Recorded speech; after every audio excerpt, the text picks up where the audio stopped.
The system is simply a human system. And I refer to this as the Kintsugi hypothesis. Now people are going to say, yaar, ye kaun sa naya masla chhed diya? The Kintsugi hypothesis, people, the Kintsugi. Remember that. So what do I mean by the Kintsugi hypothesis? All right. One, the problem is I speak in too many, in too much terminologies. यार technical बहुत हो जाता हूँ यार. This is the problem, you know, I get too technical. So to understand the Kintsugi hypothesis, I need you to buy my book. That's called marketing, people. So the Sharia, according to me, is explained by what I call understood by the Kintsugi hypothesis. Now this, ladies and gentlemen, muchachas y muchachos, this is the ancient Japanese art. I need you to pay attention. This is the art of where you salvage a broken dish or bowl or glass or cup. You salvage usually a piece of pottery, a kind of utility that you salvage by joining it from the cracks, but with a kind of precious lacquer. So the kind of cracks that you put, usually golden kind of lacquer, is used to fix that that broken utensil, whatever it is. And this in and of itself is an art. It's an amazing art. It stems from the Japanese philosophy of wabi-sabi. I'm not making this up, yaar.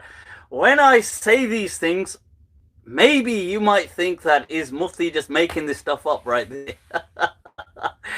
Besides spending all my time watching TV series, I do occasionally read as well, people. So there is an amazing Japanese philosophy called wabi-sabi.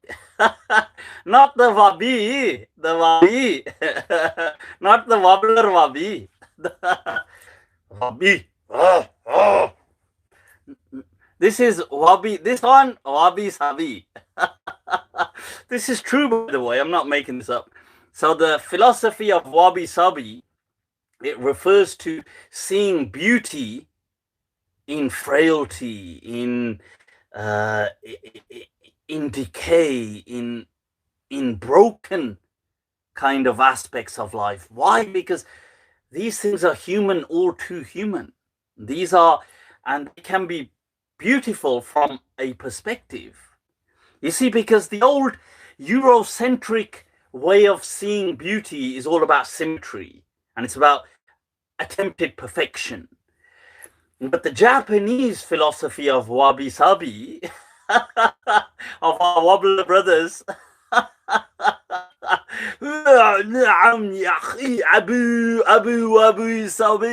so in wabi-sabi, they saw beauty in imperfections. And that's an amazing philosophy in and of itself. But from there, you get this kintsugi, the art of kintsugi, of fixing with gold broken items. Now, this this kintsugi hypothesis is by what I explain the Sharia to be. The Sharia, in its essence, people, is taking the broken, the frail, fragile, hurt circumstances of human beings in their social environments, and then mending them, joining them, fixing them with a precious lacquer. That Kintsugi is how we understand the Sharia. So the Sharia is beautiful from that perspective, that you have this kind of this piece of art in front of you, but it is in essence human broken problems that it is taking and fixing. It is not something holy in the sense that it's introducing a whole new divine kind of alien rules. It's not. It's taking a broken human society, using their solutions and providing them with a response and with some parameters. That's what the Sharia is. Now you can understand why I said I explain it by the Kintsugi hypothesis. All right, people. You probably thought when I said that Mufti's about to do another. Is this a blag? Is this from the balaghat? You know, Imam Malik would often say, balagani, that it has reached me. Balagha in Arabic means to reach. So where Imam Malik presents a hadith, but he doesn't mention the chain, and he just goes direct. These are called the balagh.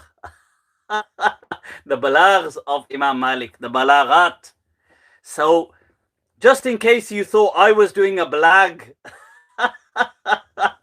obviously with a different context today, like some people, they do balaghat. So this was not a balaghat. And you could from that also say it's perhaps some of these people who do these blags, maybe they've misunderstood the hadith of the Prophet sallallahu alaihi wasallam, who said, "Ballighu anni," that do balag on my behalf, as in when representing my words. But this didn't mean blag, as some of these Maulvis have started to blag. That's not what the hadith meant, that ballighu anni, that blag, it meant balag. So it's understanding में misunderstanding हो गई. होता है यार. It happens at times. You know, there's usually an understanding, sometimes there's a misunderstanding. Right, so what else is bothering the precious people of Facebook? Mi gente, what's going on?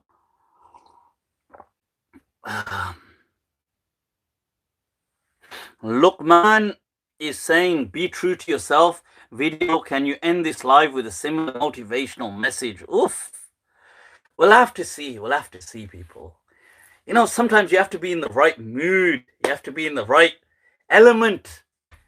And then the words, they have to come from the heart. Dil se jo baat nikalti hai, asar rakhti hai. In the words of Allama Iqbal, that the words that they come from the heart, they impact the heart. Par nahi taqat parwaz magar rakhti hai. The words may not have wings, but they are capable of flight. Allah, Allah, Allah. Right, so what else is going on? Mufti, you have a clip on wearing gold and silk for men. There is a narration.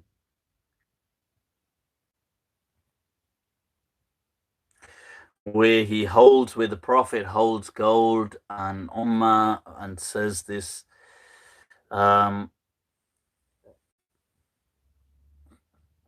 Was there a fault? I've explained all of that. You see, the interesting thing is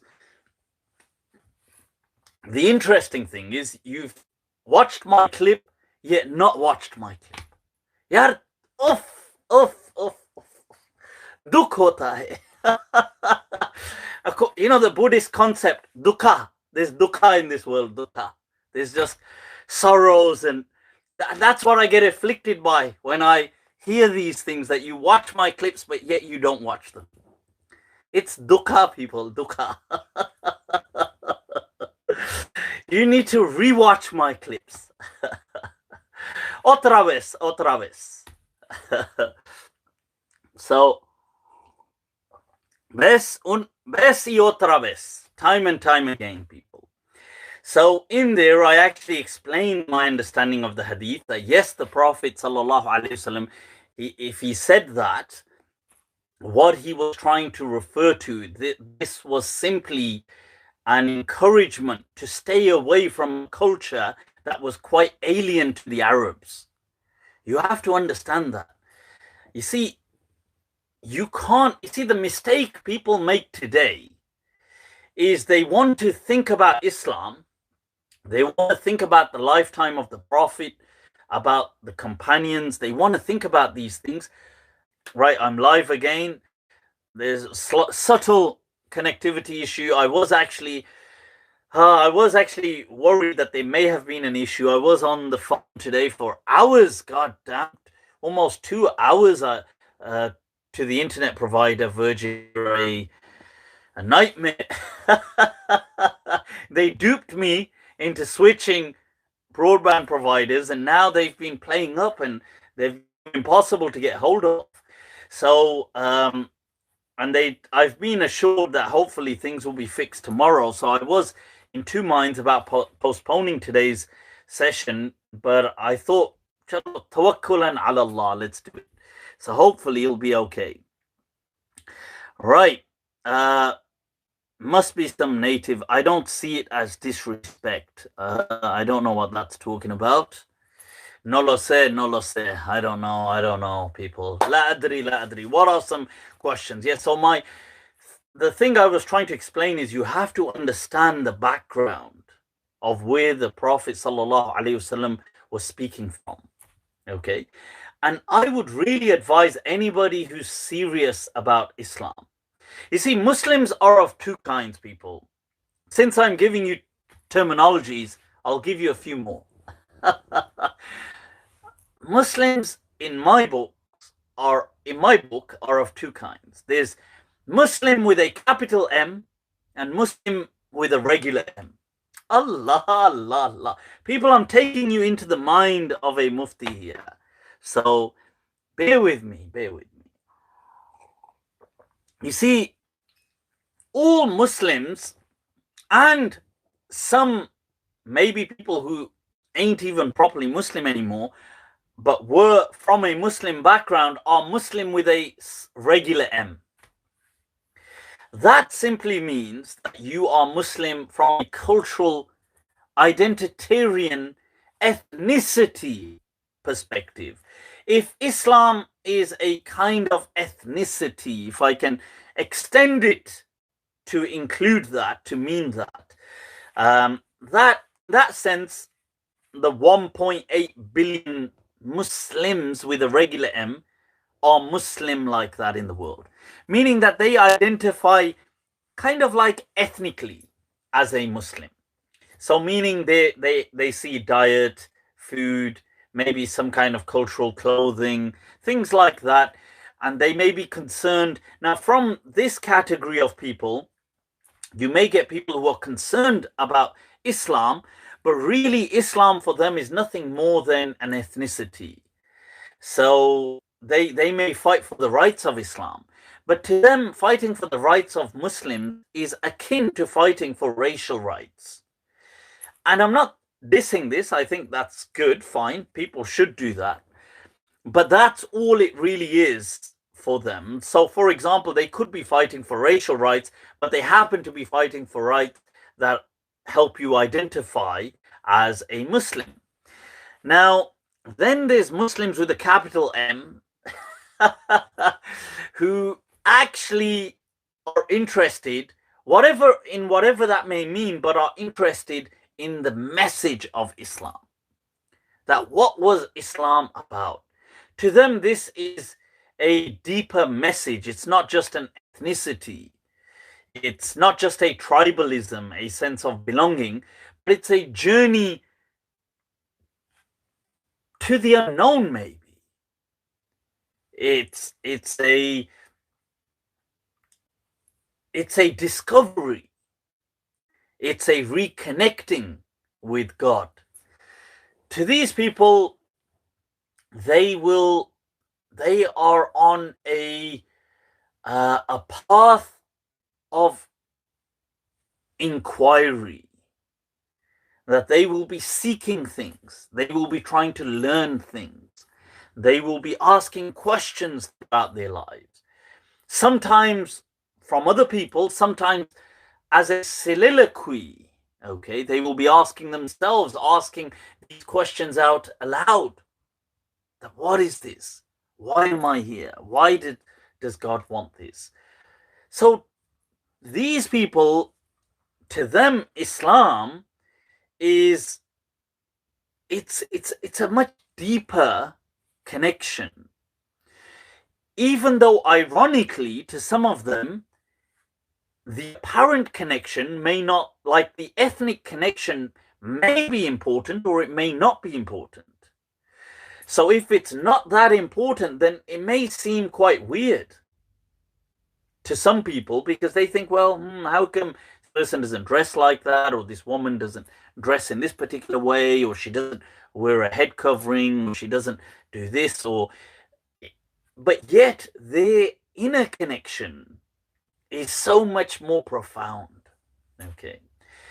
And they are the Muslims who I would refer to as Muslims with a capital M, because they are truly interested in a kind of message, which is what Islam actually was about.